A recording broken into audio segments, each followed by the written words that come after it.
guitar player with the Philly Pops.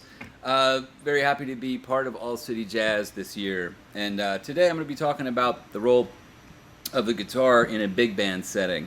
The guitar is a bit of a wild card in a big band in that we kind of are expected to play like Freddie Green, who is the guitar player in the Count Basie Orchestra, for anything swing. But a lot of times big band charts weren't written with a guitar player in mind because piano, bass, and drums is the typical rhythm section. And so often you'll get a chart as a guitarist in a big band that is it's just a piano part, or it's a reduction of a score with actual notes that you've got to read on it. Before we start talking about Freddie Green, your main role is to enhance the music. So a lot of times that means laying out. It means coming up with your own parts that don't interfere with what the piano player is doing, and that doesn't interfere with what the melody player is playing. A lot of times you'll be given a chart that's got the exact rhythm written out of horn sections. And if you were to play all of those crazy voicings and you're moving around, you're really going to be stepping on what is the melody or essential harmony parts and cluttering up the music. So a lot of times you kind of get to carve your own path as a guitarist, and you work with the director and your bandmates to see what works best. So the overall sound is your number one priority. So you've got to listen and see how you are contributing to the song that you're playing. Freddie Green was a guitar player in the Count Basie Orchestra, and he's kind of the go-to guy for how to play in a big band when you're playing swing music. Freddie Green would sit like this with a big old arch-top guitar, unamplified in the beginning, and you'll hear this expression a lot. You want to feel the guitar more than you want to hear the guitar. And that's a really important statement, to feel the guitar, because there's a lot of truth in that, and that it's just that additional rhythmic thrust that the guitar in a big band can provide, which would be, if I were playing like a rhythm change as a 1-6-2-5 progression, which is this typical. And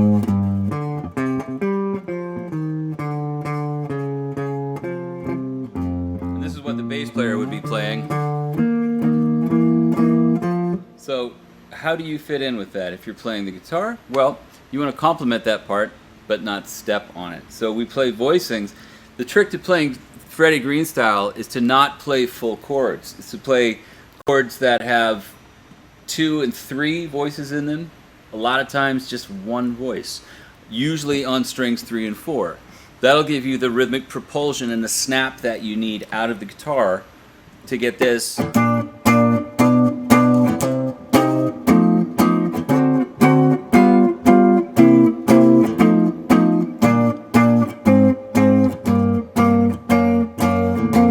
And the way that we articulate that is we hold on to the chord, and then you release the pressure of the chord. So a lot of the control happens with your left hand, releasing the tension of the chord and adding a little space before you move to the next chord.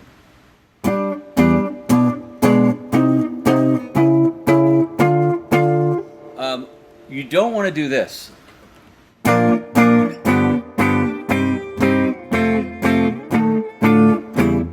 And that's a mistake everybody makes when they first play in a big band, because you learn the shapes of the chords and you can navigate on the fretboard playing these chords. But the thing is, it's too much. There's too many voices, and if you don't allow for the articulation to be right, you'll start to kind of smother the music. So there needs to be air in it. It needs to bounce. You need to kind of think of your role as a rhythmic player and how you're going to how the bass player will spring your notes off of the fretboard to get a sense of rhythmic propulsion. If you play these chords like this, make sure before you know how to play them as 2 and 3 note voicings, and I'll show you that in just a second, make sure that you are releasing the pressure. So it has a bit of a staccato quality to it, not like this. This is better. And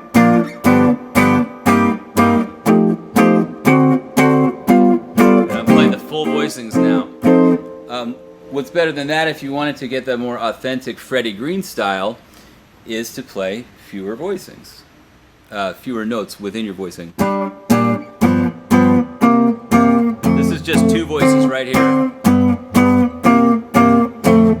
Now I'm playing the root and either the third or the seventh.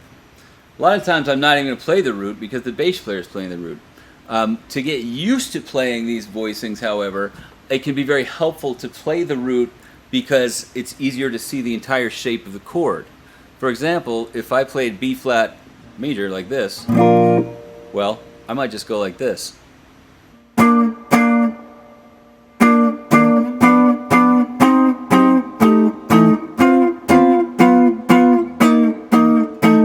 That's outlining the chords just basically using guide tones. Guide tones are the third and the seventh of the chord. And that will give you the rhythm that you need and also outline the changes of the song you're playing.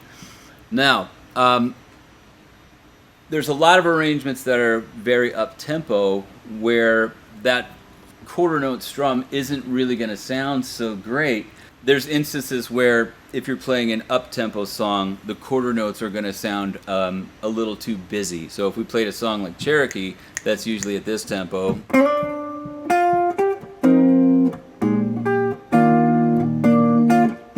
I don't want to go like this. A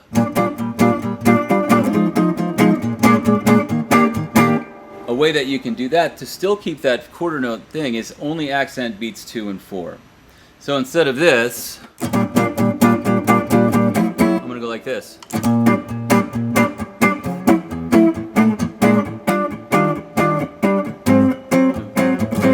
You can still feel the 1, but the bass player is going to be giving you the 1. You don't have to always play the quarter notes at all. Or on the backbeats, you can do a part. A lot of times I will play octaves in a part, in a repeated part, like this. 1, 2, 1, 2, 3, 4, 1, 1, 2, 3, 4, 1, 1, 2, 3, 4, 1, 1, 2, 3, 4, 1, 1, 2, 3, 4, 1, 1, 2, 3, 4, 1. And that way, you have a repeated part. It stays out of the way of everybody, and it really contributes to the overall sound of the band. Okay, now if you get a part that, say you're playing an up-tempo samba or a Latin tune, and a lot of times you'll be given the hits that the rhythm section would play. For example, like bum bum bum bum ba ba bum bum. This is where you have to work it out with the piano player. Sometimes the chart will be a guitar feature, in which case you call the shots with the director of the band, and other times you just have to lay back and find a part that works to where you're not interfering with the piano player, and you have a little bit. Ideally, you want to have communication with the band. You're playing a chart, but you're still playing jazz, so there still can be spontaneity, there still can be communication, and there still can be inventiveness on the stage. So if I were doing this is called a montuno, a piano part that's usually played 2 octaves apart on the piano. This is a very classic one.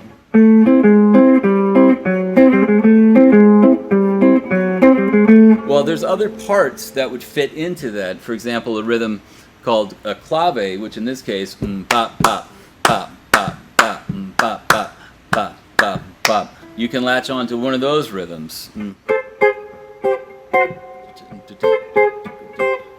Or that was in a high register that might interfere with, say, what trumpet is playing.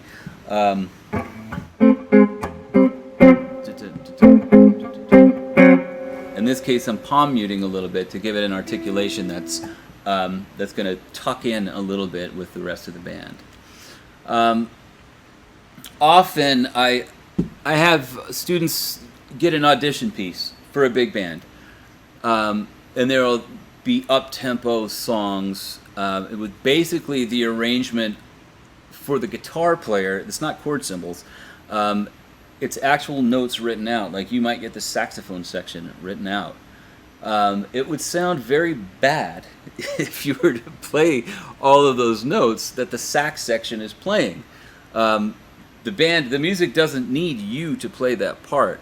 And chances are that part was just written like that to give you some harmonic and rhythmic information. That's not a guitar part. In which case, again, you rely on your musicality and communicate with the band. This all comes back to the first point I was making about the guitar being a wild card. There's not one specific job. You have to be very adaptable and play what the music calls for. If you do get a chart like that, you can work it out to where you're only going to play certain sections. You talk to the director. If you're going to play certain hits, certain rhythmic accented phrases, to bring those out of the music. But typically, you're not going to be going.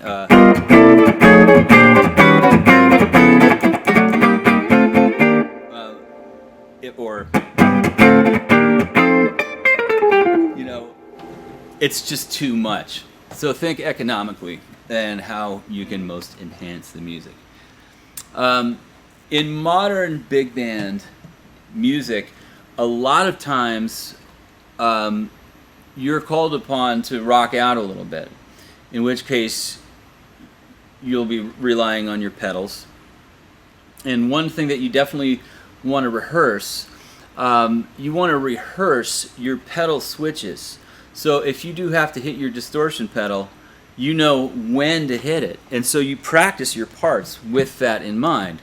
I got into this habit a long time ago to where I will hit my distortion pedal on a certain beat every time, and then I'll know where to hit the pedal again to turn it off.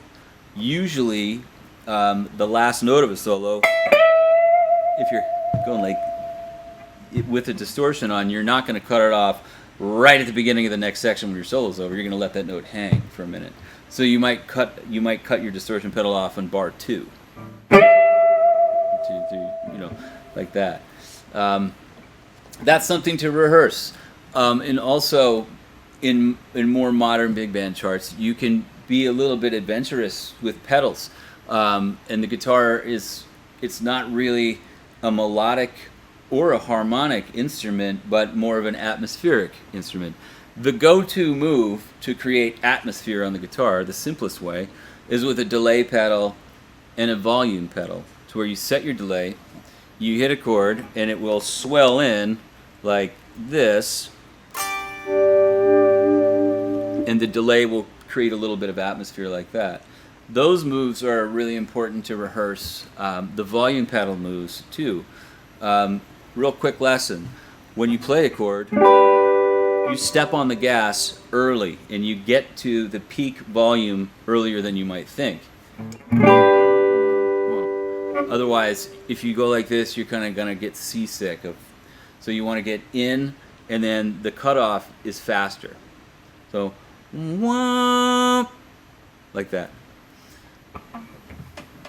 My favorite charts to play in a big band as a guitar player are charts that do have the rhythmic information there and the chordal information there, but also where you're doubling lines, say with the saxophones or the trombone or trumpet section. That is, to me, the most satisfying experience, because you get to be a guitar player, but you also get to phrase and articulate like a sax section. And saxophones articulate differently than a trumpet section, and so you get to be very versatile and think like a horn player. To me, I always get a little bit of a rush if I see that a melodic line is written out 8 bars before. A lot of times, the lines that a saxophone, or especially a trumpet, is going to play don't lay well on the guitar. So this is where your reading really comes in handy. There's as guitar players, we're notoriously the worst sight readers. So it's something that if you could do that every day, just to keep your reading chops together, it'll really prepare you well. Most of the melodies that you're going to play, you're going to read in the middle of the fingerboard and up higher. There's not a lot of notes written down here unless you're doubling the bass like this, because everybody wants to play the theme to Barney Miller. Or I've played charts like where you're doubling the bass. We did a chart with Philly Pops to where we were going, playing some Rush. But for the most part, you're going to be reading jazz lines around here. And there's a lot of times too, there's very odd interval leaps. So this area really equips you to have access to higher notes and middle register notes. Oftentimes you'll be given a piano part, which will have piano notes written out. You don't need to play those notes because the piano player is already playing them. So you get together with the piano player and the conductor and find a part that works. A lot of times the conductor doesn't really care what you play as long as it's musical and it sounds good. I tend to push the envelope a little bit. Like if I'm hearing something that's not on the page, I'll play it anyway. And oftentimes the director will just look at you like, yes, I love it, even though there's nothing on the page that says to do that. So what is on the page you can deviate from, as long as it's musical and it makes sense, and you're making your bandmates feel the part. So I hope these ideas and concepts help you out. Thank you so much for your time, and have a great year. Thanks to All City Jazz and the Philly Pops.